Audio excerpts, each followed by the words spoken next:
Banyak cara yang dilakukan manusia dalam memenuhi kebutuhannya. Seorang pengusaha atau entrepreneur melalui produksi dan distribusi barang dan jasa memungkinkan bagi yang bersangkutan untuk memperoleh keuntungan dari usahanya itu. Dengan keuntungan tersebut, lebih lanjut akan dapat memenuhi kebutuhan baik bagi dirinya sendiri maupun bawahan atau karyawannya sebagai anggota organisasi. Sekretaris adalah pembantu pimpinan yang melakukan pekerjaan-pekerjaan yang berkaitan dengan tata usaha yang secara keseluruhan sifatnya melayani pekerjaan pimpinan. Sebagai sebuah profesi, sekretaris dituntut untuk bekerja secara profesional. Karena itu, wajar profesi tersebut dinilai secara memadai dalam materi. Melalui penghasilan yang diperolehnya, memungkinkan bagi yang bersangkutan untuk memenuhi kebutuhan dengan hidup secara layak. Profesi sebagai seorang dokter dituntut rasa kemanusiaan yang tinggi dalam melayani jasa kesehatan masyarakat. Meskipun didasarkan pada kemanusiaan, dalam pelaksanaannya, profesi ini tetap dinilai secara ekonomis dalam memberikan jasa pelayanan kesehatan masyarakat. Ini berarti setiap jasa yang diberikan harus dinilai dengan sejumlah pembayaran. Dengan demikian, seorang dokter dapat memenuhi kebutuhannya dengan hidup secara lebih memadai. Kalian tahu kan Yayu Basuki, pemain tenis andalan kita. Bermula dari pemain amatiran dan sekarang sudah menjadi profesional bertaraf dunia. Dengan kondisi ini, memungkinkan olahragawan yang profesional tersebut mendapatkan sejumlah pembayaran pada setiap turnamen atau pertandingan yang diikutinya. Ini memungkinkan bagi yang bersangkutan untuk memenuhi kebutuhan hidupnya dan hidup dengan penuh gengsi. Nah, para siswa SMA kelas 1 semester 1 di seluruh Nusantara, dari kejadian-kejadian tadi, kesimpulan apa yang dapat kalian kemukakan? Manusia dalam mempertahankan kelangsungan hidupnya mempunyai bermacam kebutuhan. Kebutuhan manusia umumnya tidak terbatas. Sebaliknya, alat pemuas kebutuhan sifatnya terbatas jumlahnya. Dan manusia selalu berusaha untuk dapat memenuhi kebutuhannya dengan berbagai cara demi kelangsungan hidupnya. Ilmu yang mempelajari bagaimana cara manusia berusaha untuk dapat memenuhi kebutuhannya dengan sebaik-baiknya dalam rangka mencapai kemakmuran disebut ilmu ekonomi. Masih banyak cara-cara yang lain yang ditempuh oleh manusia dalam memenuhi kebutuhannya. Tugas kalianlah untuk mengamatinya cara-cara yang digunakan oleh manusia tersebut. Dan usaha untuk mempelajari cara-cara tersebut merupakan tujuan ilmu ekonomi. Sedangkan sasaran dari ilmu ekonomi adalah kemakmuran, yaitu apabila manusia dapat memenuhi kebutuhannya dengan mudah, dan alat untuk memperolehnya, yaitu uang, dapat pula diperolehnya dengan mudah. Tingkat kemakmuran suatu masyarakat sangat ditentukan oleh bermacam kebutuhan yang diperlukan dan kebutuhan masyarakat itu berbeda-beda, tergantung dari tingginya tingkat kebudayaannya. Nah, para siswa, setelah kalian mengetahui arti dari ilmu ekonomi, tujuan dan sasarannya, bagaimana pula penerapannya pada masyarakat? Masyarakat dengan segala tingkah lakunya kita ibaratkan sebagai laboratorium ekonomi. Sehingga dengan demikian, bidang yang dicakup atau dipelajari dalam bidang ekonomi sangat luas sekali. Pak, beli gula 1 kilo. Oh ya, Nih gulanya ya. Bilang sama ibu neneknya gulanya lagi naik ya. Iya. Ini kembalinya. Makasih, Pak. Iya, sama-sama.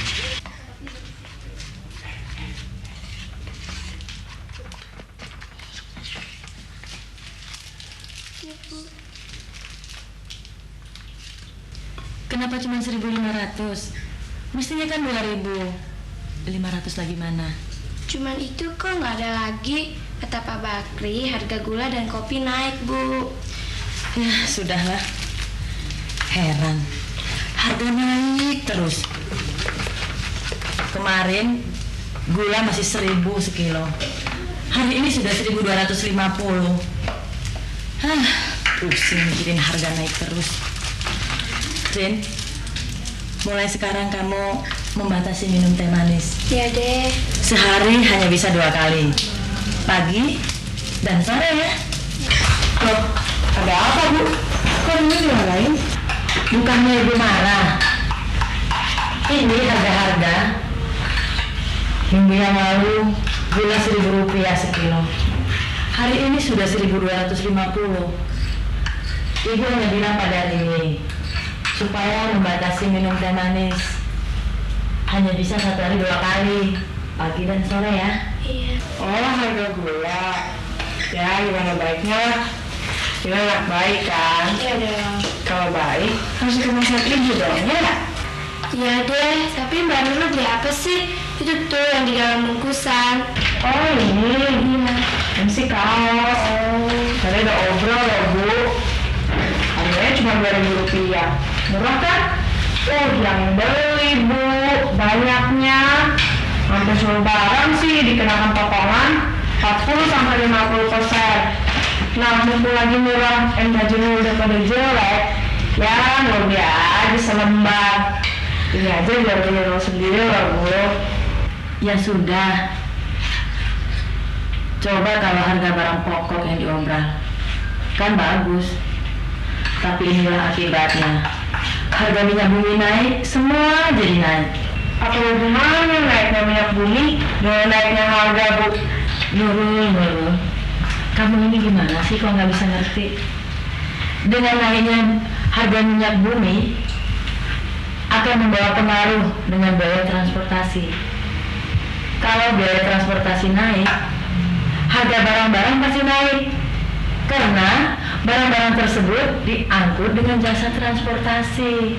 Tapi naiknya harga barang-barang kan nggak selalu disebabkan oleh naiknya harga minyak bumi. Bisa aja kenaikan tersebut disebabkan karena jumlah barang yang ada di pasar sedikit. Contohnya gula, Bu. Kenaikan harganya kan disebabkan karena jumlah gula yang ada di pasar berkurang. Kalau kenaikan gula disebabkan karena gula di pasar berkurang, pemerintah mendroping ke pasar melalui koperasi atau dengan badan dagangan Bulog atau badan perusahaan logistik yang salah satu tugasnya menstabilkan harga-harga barang di pasar, khususnya 9 bahan pokok seperti beras, ikan asin, gula, dan sebagainya. Hebat kamu, Nurul. Nah, Rini, coba kalau kamu seperti Mbak Nurul, Ibu pasti lebih bangga lagi. Siapa dulu dari ibunya? Nah, para siswa, setelah kalian mengikuti pembicaraan tadi, apa yang dapat kalian simpulkan? Ada 3 langkah penerapan ilmu ekonomi dalam mempelajari tingkah laku masyarakat. Pertama, dengan melihat kenyataan yang terjadi pada masyarakat. Contoh, reaksi masyarakat bila harga naik atau bila harga turun, dan hasil pengamatan tersebut diwujudkan dalam bentuk angka. Kedua, dengan mewujudkan hubungan antara peristiwa yang satu dengan peristiwa yang lain. Contoh, adanya kenaikan harga BBM akan menyebabkan kenaikan 9 harga bahan pokok. Dan ketiga, menerapkan hasil pengamatan pemikiran ekonomi menjadi pedoman bagi masyarakat. Contoh, jika harga gula naik, maka pemerintah melalui Bulog akan menyalurkan gula ke pasar melalui pedagang. Nah, para siswa, sebelum kita lanjutkan, mari kita rangkum kembali apa-apa yang telah kita perbincangkan. Ilmu ekonomi adalah ilmu yang mempelajari bagaimana cara manusia berusaha untuk dapat memenuhi kebutuhannya dengan sebaik-baiknya dalam usaha mencapai kemakmuran. Sedangkan tujuan mempelajari ilmu ekonomi yaitu mempelajari cara-cara yang harus ditempuh atau dilaksanakan dalam usaha manusia memenuhi kebutuhannya. Dan sasaran ilmu ekonomi adalah kemakmuran, yaitu apabila manusia dapat memenuhi kebutuhannya dengan sewajarnya, dan alat untuk memperolehnya, yaitu uang, dapat pula diperolehnya dengan mudah. Ada 3 langkah penerapan ilmu ekonomi dalam masyarakat, yaitu pertama, dengan melihat kenyataan yang terjadi dalam masyarakat. Kedua, menyatakan hubungan antara peristiwa satu dengan peristiwa lain, apakah satu peristiwa menjadi sebab dan peristiwa lainnya menjadi akibat. Dan ketiga, menerapkan hasil pengamatan pemikiran ekonomi menjadi pedoman bagi masyarakat.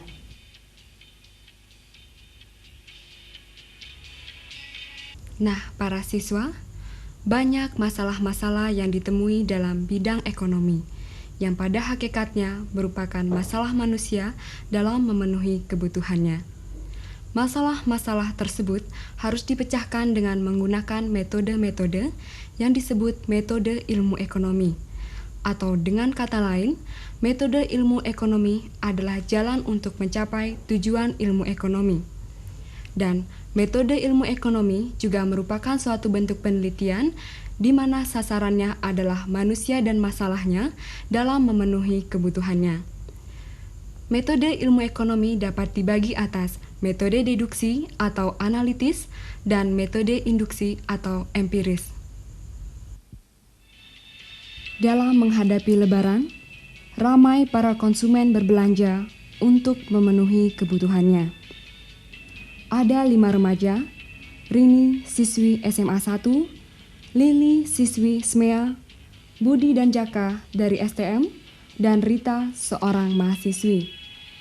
Mereka sibuk mencari dan memilih berbagai keperluannya, mulai dari pakaian, sepatu, alat kosmetik, dan sebagainya.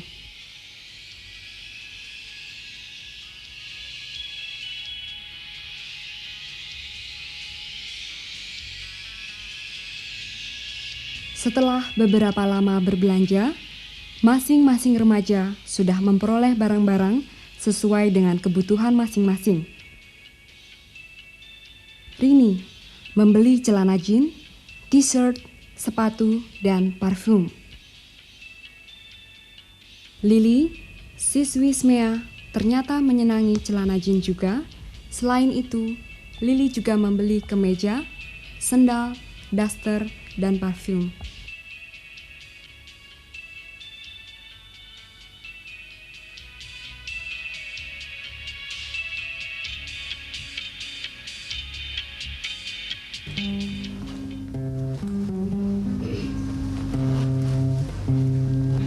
Wah, kok bijis sekali ya kak? Saya kira cuma saya aja. Ya begitulah, namanya juga remaja. Nggak beli, dia lagi ngetren. Ntar bilang nggak mode lagi. Meskipun harganya mahal, saya beli juga deh. Tapi, kenapa sih kok harganya mahal? Wah, nggak tahu juga ya. Kalau dipikir harga jeans emang mahal sih. Ya, namanya juga lagi model. Mau apa lagi? Tuh, begitu tuh anak-anak muda. Bagaimanapun mahalnya jeans itu tuh, tapi kalau lagi nge-trends, nggak mau ketinggalan untuk belinya. Oke. Yang penting Lebaran ini kita dengan jeans baru. Oke banget. Nah, ternyata Budi juga membeli celana jeans selain singlet dan sapu tangan. Demikian juga Jaka membeli celana jeans di samping kaos kaki dan pomade. Bagaimana pula dengan Rita? celana jin juga merupakan favoritnya. Ini terbukti dari apa yang dibelinya. Selain tas dan pulpen, celana jin juga merupakan pilihannya.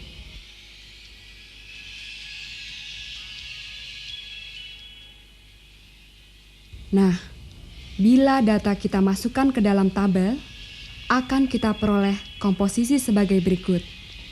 Apa yang terlihat dari tabel ini? Terdapatnya hubungan antara kelima remaja tadi, yaitu semuanya membeli celana jin.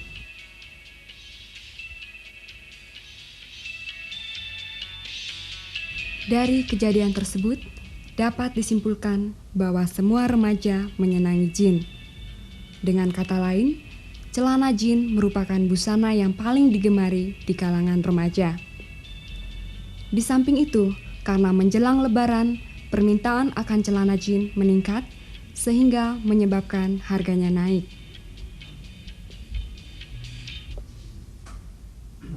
Metode tadi dalam ilmu ekonomi disebut metode induksi, yaitu suatu cara penelitian yang berpangkal pada kejadian ekonomi, lalu disusun secara sistematis untuk mendapatkan suatu kesimpulan.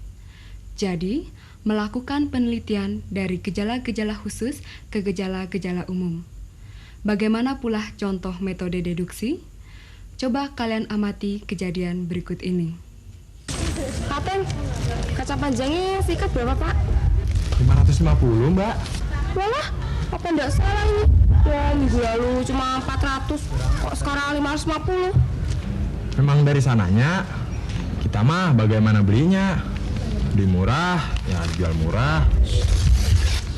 Tapi kalau belinya sudah mahal, ya terpaksa dijual lagi mahal tuh. Tapi sayurannya tuh masih seger-seger ini. Walah, yang jualan bisa aja deh. Cabenya seperempat kilo berapa, Pak?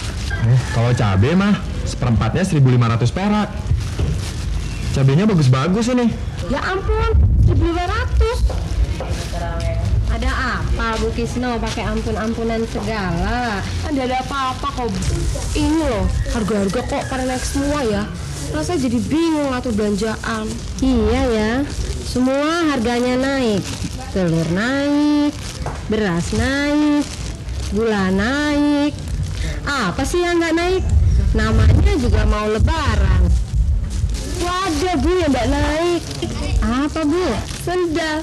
Ya tapi kaki. Lah kalau naik kepala, wah kan bisa berabe Bu. Ada-ada saja ibu ini. Siswa, dari pembicaraan tadi, secara umum dapat disimpulkan bahwa semua harga barang naik karena menjelang Lebaran.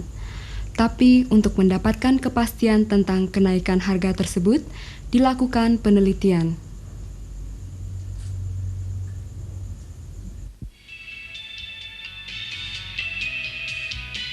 Melalui pengamatan dan wawancara terhadap para pedagang mengenai harga barang-barang, khususnya harga 9 bahan pokok, akan diperoleh data-data yang objektif. Dari data harga-harga ini, kemudian dibandingkan dengan data atau harga sebelumnya, sehingga diperoleh komposisi sebagai berikut. Beras kualitas sedang, harga bulan ini Rp500 per kilogram, bulan lalu Rp450 per kilogram, terjadi kenaikan 11,11%. Ikan asin, harga bulan ini Rp6.500 per kilogram, bulan lalu Rp6.000 per kilogram, terjadi kenaikan 8,33%. Minyak kelapa kualitas sedang, harga bulan ini Rp1.200 per botol, sedangkan bulan lalu harganya Rp1.000 per botol, kenaikan 20%. Gula pasir, harga bulan ini Rp1.300 per kilogram, harga bulan lalu Rp1.100 per kilogram, terjadi kenaikan 18,8%. Harga garam bulan ini Rp150 per bata, sedangkan bulan lalu Rp100 per bata, terdapat kenaikan 50%. Harga minyak tanah setiap liter Rp300 untuk bulan ini, Rp275 pada bulan lalu, terjadi kenaikan 9,09%. Sabun cuci, harga bulan ini Rp1.000 per batang, sedangkan bulan lalu Rp800 per batang, kenaikan 25%. Tekstil kualitas sedang, Rp3.750 per meter, untuk harga bulan ini Rp3.400 per meter, harga bulan lalu terjadi kenaikan 10,29%. Dan harga batik kualitas sedang pada bulan ini Rp17.500 per helai, sedangkan pada bulan lalu Rp15.000 per helai, kenaikan 16,67%. Dari data tadi dapat disimpulkan bahwa karena suasana menjelang Lebaran, harga 9 bahan pokok mengalami kenaikan. Batik dan tekstil merupakan beberapa jenis barang dari 9 bahan pokok. Dengan demikian, secara khusus dapat disimpulkan lagi bahwa batik dan tekstil juga mengalami kenaikan harga.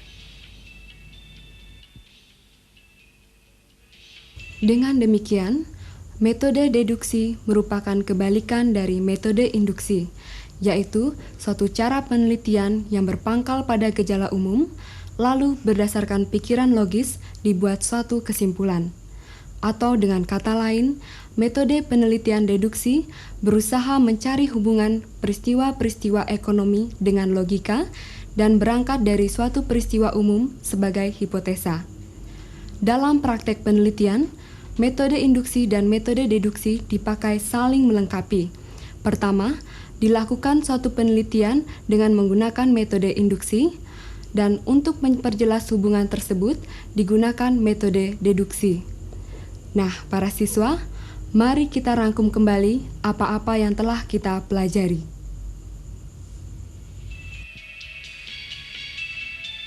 Metode ilmu ekonomi adalah cara-cara yang digunakan dalam mencari pemecahan terhadap masalah-masalah di dalam ilmu ekonomi. Dengan kata lain, metode ilmu ekonomi adalah jalan yang ditempuh manusia dalam mencapai tujuan ilmu ekonomi.